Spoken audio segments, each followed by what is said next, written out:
Hey everybody, Ron Evans here. Welcome to 2011 and welcome to the first of my monthly series of videocasts where I will be either creating or curating some interesting video content to help keep you in the know about all the developments in arts, marketing, and technology. For this first month, we've got a video clip from Mr. Ben Cameron. He is with the Doris Duke Charitable Foundation, and this is his speech from TEDx last year. He's got a powerful message on the power of the performing arts, and I think you're going to get a lot out of it. So without further ado, Mr. Ben Cameron.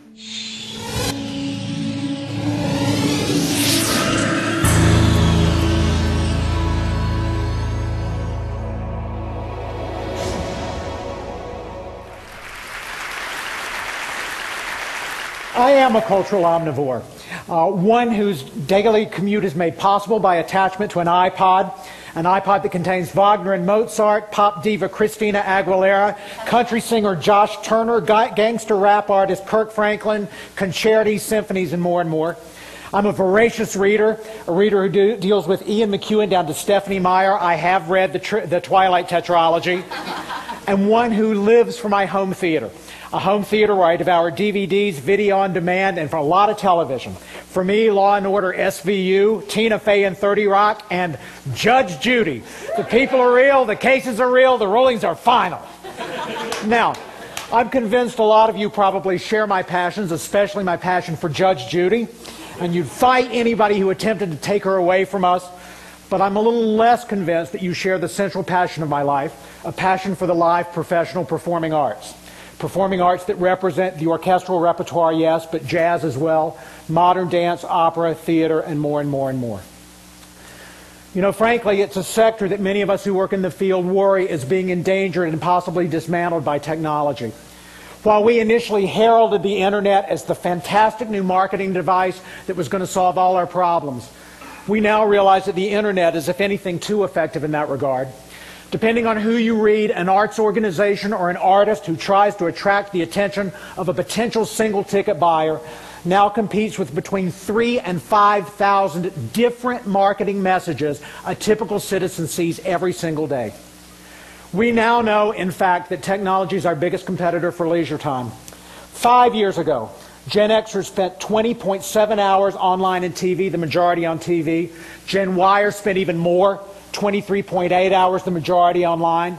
And now a typical university entering student arrives at college already having spent 20,000 hours online and an additional 10,000 hours playing video games. A stark reminder that we operate in a cultural context where video games now outsell music and movie recordings combined. Moreover, we're afraid that technology has altered our very assumptions of cultural consumption. Thanks to the internet, we believe we can get anything we want, whenever we want it, delivered to our own doorstep. We can shop at 3 in the morning or 8 at night, ordering jeans tailor-made for our unique body types. Expectations of personalization and customization that the live performing arts, which have set curtain times, set venues, attendant inconveniences of travel, parking, and the like, simply cannot meet. And we're all acutely aware what's it going to mean in the future when we ask someone to pay $100 for a symphony, opera, or ballet ticket, when that cultural consumer is used to downloading on the internet 24 hours a day for 99 cents a song or for free. These are enormous questions for those of us that work in this terrain.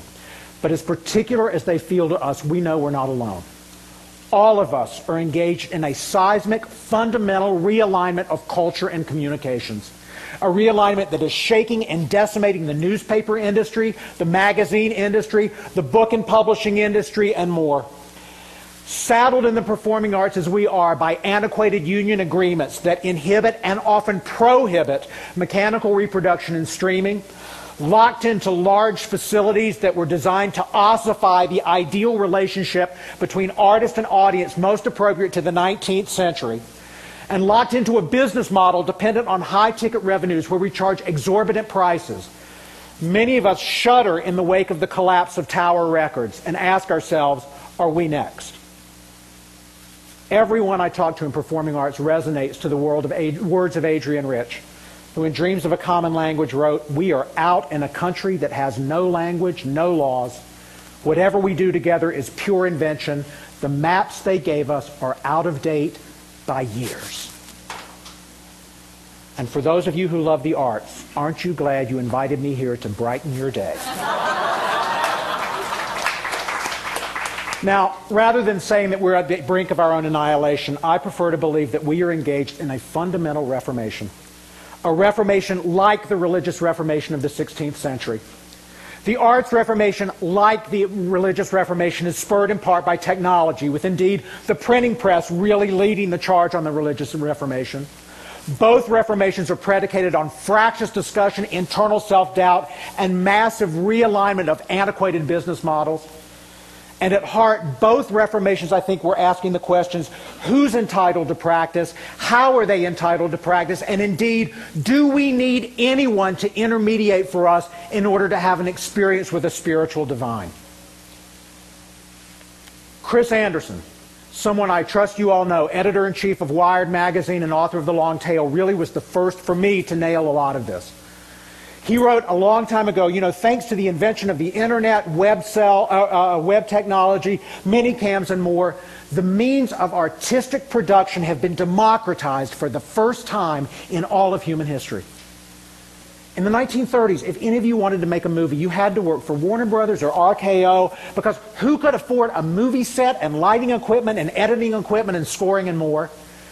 And now, who in this room doesn't know a 14-year-old hard at work on her second, third, or fourth movie? Similarly, the means of artistic distribution have been democratized for the first time in human history. Again, in the 30s, Warner Brothers, RKO did that for you. Now, go to YouTube, Facebook, you have worldwide distribution without leaving the privacy of your own bedroom. This double impact is occasioning a massive redefinition of the cultural market, a time when anyone is a potential author. Frankly, what we're seeing now in this environment is a massive time when the entire world is changing as we move from a time when audience numbers are plummeting, but the number of arts participants, people who write poetry, who sing songs, who perform in church choirs, is exploding beyond our wildest imaginations. This group, others have called the pro-ams, amateur artists doing work at a professional level. You see them on YouTube and dance competitions, film festivals, and more. They are radically expanding our notions of the potential of an aesthetic vocabulary while they are challenging and undermining the cultural autonomy of our traditional institutions. Ultimately, we now live in a world defined not by consumption, but by participation. But I want to be clear. Just as the religious Reformation did not spell the end to the formal church or to the priesthood, I believe that our artistic institutions will continue to have importance. They currently are the best opportunities for artists to have lives of economic dignity, not opulence, of dignity. And they are the places where artists who deserve and want to work at a certain scale of resources will find a home. But to view them as synonymous with the entirety of the arts community is by far too short-sighted. And indeed, while we've tended to polarize the amateur from the professional, the single most exciting development in the last 5 to 10 years has been the rise of the professional hybrid artist. The professional artist who works not primarily in the concert hall or on the stage, but most frequently around women's rights or human rights, around global warming issues or AIDS relief or more, not out of economic necessity, but out of a deep organic conviction that the work that she or he is called to do cannot be accomplished in the traditional Hermetic arts environment. Today's dance world is not defined solely by the Royal Winnipeg Ballet or the National Ballet of Canada, but by Liz Lerman's Dance Exchange, a multi-generational professional dance company whose dancers range in age from 18 to 82 and who work with genomic scientists to embody the DNA strand and with nuclear physicists at CERN. Today's professional theater community is defined not only by the Shaw and Stratford festivals, but by the Cornerstone Theater of Los Angeles, a collective of artists that after 9/11 brought together 10 different religious communities: the Baha'i, the Catholic, the Muslim, the Jewish, even the Native American and the gay and lesbian communities of faith, helping them create their own individual plays and one massive play where they explored the differences in their faith and found commonality as an important first step toward cross-community healing. Today's performers like Rodessa Jones work in women's prisons, helping women prisoners articulate the pain of incarceration, while today's playwrights and directors work with youth gangs to find alternate channels to violence, and more and more and more. And indeed, I think rather than being annihilated, the performing arts are poised on the brink of a time where we will be more important than we have ever been. You know, we've said for a long time we are critical to the health of the economic communities in your town, and absolutely, I hope you know that every dollar spent on a performing arts ticket in a community generates $5 to $7 additional dollars for the local economy. Dollars spent in restaurants or on parking, at the fabric stores where we buy fabric for costumes, the piano tuner who tunes the instruments, and more.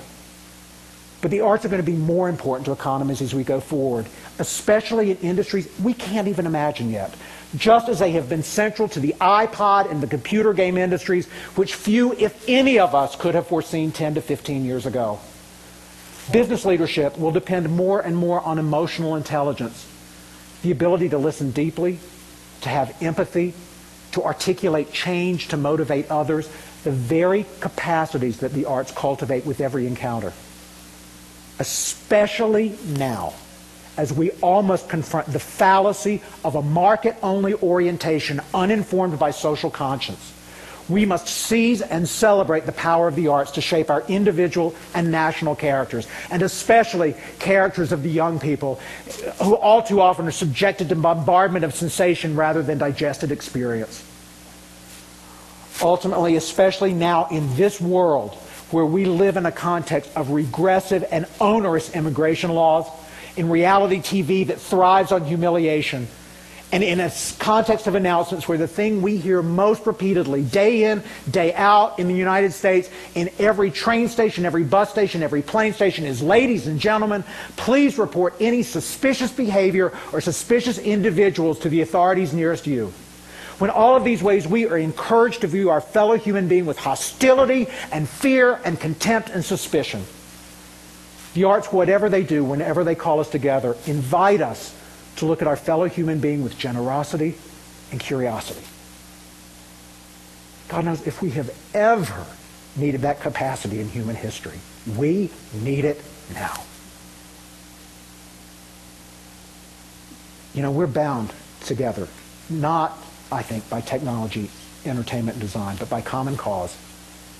We work to promote healthy, vibrant societies, to ameliorate human suffering, to promote a more thoughtful, substantive, empathic world order.